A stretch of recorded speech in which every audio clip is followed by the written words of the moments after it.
According to a CNN report yesterday, UN Secretary of State Antony Blinken said Thursday that negotiations with Tehran over the Iranian nuclear deal cannot and will not go on indefinitely. Blinken will later on go on to say, "We are committed to diplomacy, but this process cannot go on indefinitely." Blinken said this at a press conference in Kuwait. Referring to the deal by its formal name, the Joint Comprehensive Plan of Action, the top U.S. diplomat warned that time is running out to save the gains made by the 2015 agreement that offered Iran relief from sanctions and greater economic engagement in exchange for constraints on its nuclear program. At some point, the gains achieved by the JCPOA cannot be fully recovered by a return to the JCPOA if Iran continues the activities that it's undertaken with regard to its nuclear program activities that, of course, are breaking through the constraints imposed by the JCPOA, Blinken said. The Biden administration has been engaging in indirect talks with Iran in Vienna with the goal of returning to the nuclear deal that President Donald Trump pulled the U.S. from in 2018 before going on to apply a slew of sanctions that made it impossible for Tehran to reap any of the economic benefits the deal promised. In response, after a year, Iran began violating the terms of the JCPOA. But the indirect talks with Iran, which have been taking place in Vienna, seem to have stalled. The sixth round of those talks adjourned to June, just days after the election of a hardline cleric to be Iran's new president. Neither side has announced when a new round will begin, but Iran's supreme leader expressed the unhappiness with the talks on Wednesday. Reuters reported that Ayatollah Khamenei told Iranian state television that Tehran would not accept Washington's stubborn demands in talks to revive the nuclear deal, and said that U.S. officials failed to guarantee that Washington would never abandon the pact again. Khamenei would go on to say that the Americans acted completely cowardly and maliciously. They once violated the nuclear deal at no cost by exiting it.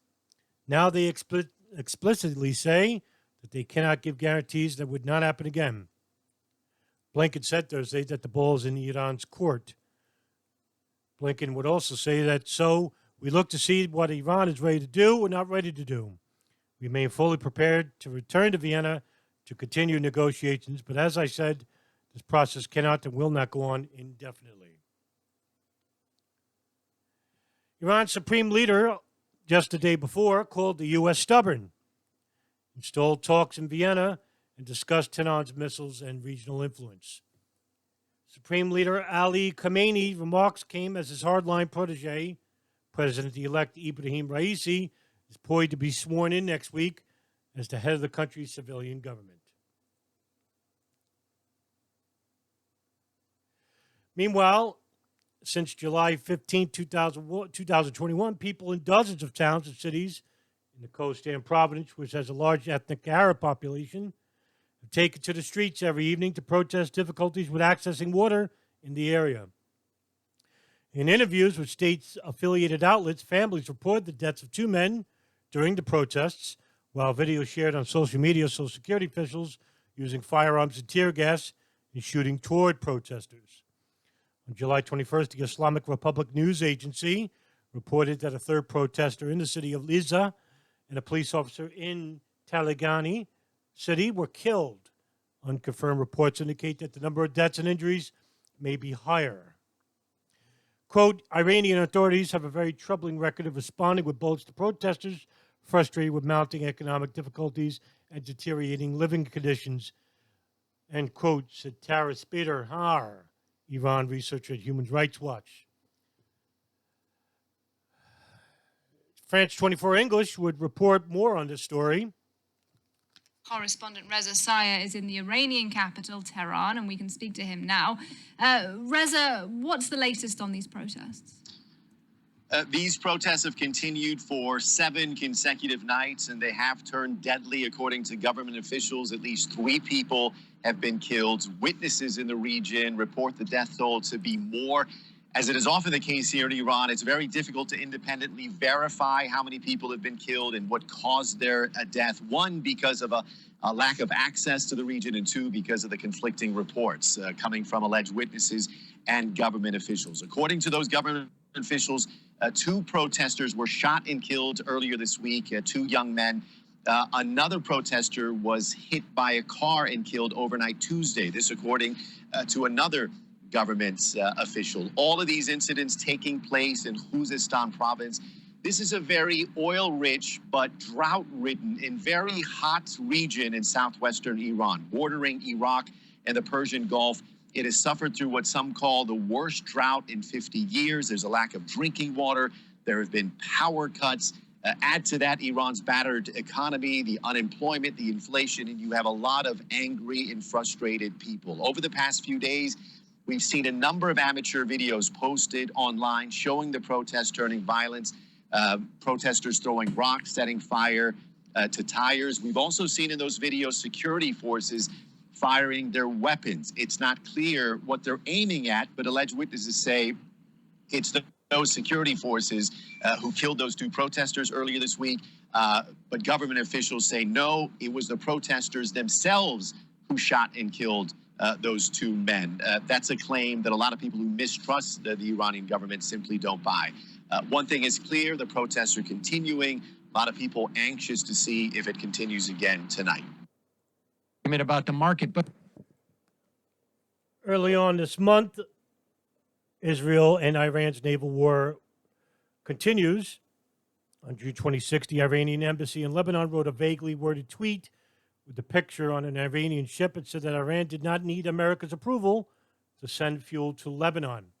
According to a foreign policy report dated July 19, 2021, together, the tweet seemed to suggest the expansion of a war between Israel and Iran that had until now mostly taken place in the shadows. For years, Iran and Israel have engaged in tit-for-tat attacks on each other's ships in and beyond the Mediterranean. The conflict has mostly concentrated on Iranian oil tankers bound for oil-starved Syria. Now it seems the fight is spreading to involve a Lebanon that increasingly seems on the verge of economic collapse. Media worries of an escalation between Israel and Iran were warded off, but Israel's strategy to target Iranian oil tankers is still very much active. Iran's determination to respond in kind and attack Israel's commercial vessels on or those of America's allies in the Gulf has not weakened either.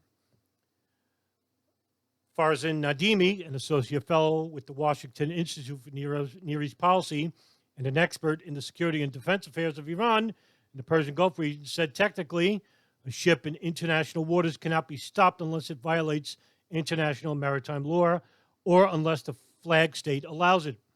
If it is known to carry contraband such as drugs or weapons of mass destruction, these are U.S. laws that allow stopping and searching in high seas, or under some circumstances, such action can be justified under universal jurisdiction. Nadimi also went on to say the U.S. Congress can also pass a law, or the president may issue an executive order sanctioning individual tankers and ask other countries to stop them as soon as they enter their territorial waters or face sanctions themselves. Nadini added that Iran has one of the largest tanker fleets and a lot of experience in how to conceal the movement of its oil cargoes. Iran regularly changes its flags on its ships, renames tankers, and turns off their automatic identification systems to avoid being tracked. The continued antagonizing attitude from the United States and its coalition partners in Israel, along with the Gulf, is almost a wish for a conflict with Iran.